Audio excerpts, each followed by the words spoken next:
thing. It's an important thing in today's world as this world becomes more authoritarian. And our founders, but we don't have a pure democracy. As a columnist I read this morning said, when we have to decide a complex issue dealing with social norms or economic issues, we don't all put on a toga and go down to the forum and vote. We have elected representatives. Those are members of Congress.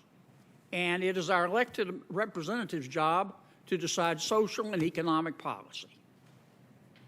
And if we don't like what they do, they're accountable. We vote them out. But in the last 50 years, certainly in the last 25, the United States Congress, either voluntarily or involuntarily, has ceded a lot of its power to the executive branch and to the federal judiciary. When I say the executive branch, I'm not necessarily talking about the president. I'm talking about the administrative state, the bureaucracy, as some call it. It's this giant rogue beast that enjoys power now that only kings once enjoyed. Members of the administrative state write their own laws. They interpret their own laws.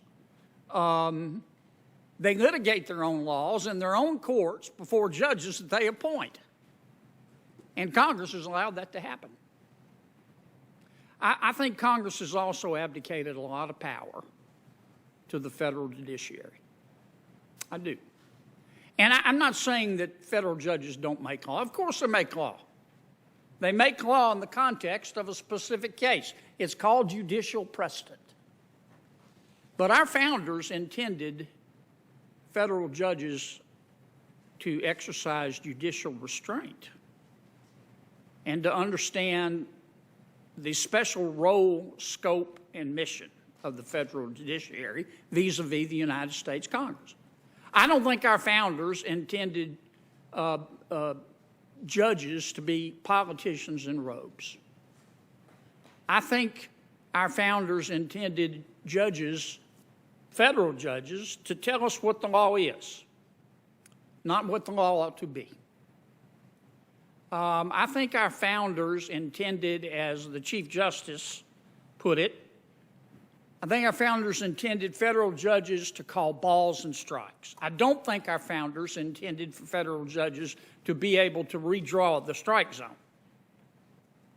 I don't think our founders intended for judges to be politicians in robes. Politicians, you don't want the United States Supreme Court to turn into this. Trust me. Politicians get to vote their preferences under our democracy. Judges do not. Judges do not. And finally, unlike some of my colleagues, I don't think our founders intended the United States Supreme Court to become a mini Congress. I don't think our founders intended members of the United States Supreme Court to try to rewrite our statutes or the United States Constitution every other Thursday because to prosecute a social or an economic agenda that they can't get by the voters. And that goes on in America every day. We've reached the point where one single solitary federal judge in a limited venue can enjoin a federal statute or an executive order of the President of the United States for the entire country. And our founders never intended that. I want to close with two very short quotations. The first, stated much more eloquently than I can, is Justice Curtis in 1857. You probably read it. He was dissenting in the Dred Scott case. This is what Judge Curtis said. When a strict interpretation of the Constitution, according to the fixed rules which govern the interpretation of laws, is abandoned, and the theoretical opinions of individuals are allowed to control its meaning, we have no longer a Constitution.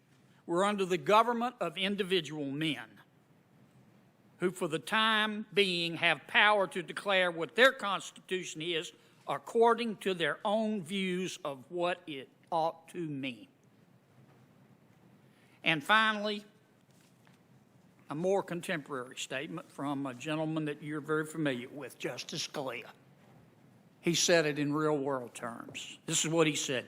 The American people love democracy, and the American people are not fools.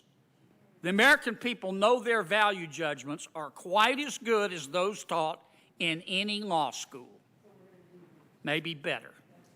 Value judgments, after all, should be voted on, not dictated. Thank you, Mr. Chairman.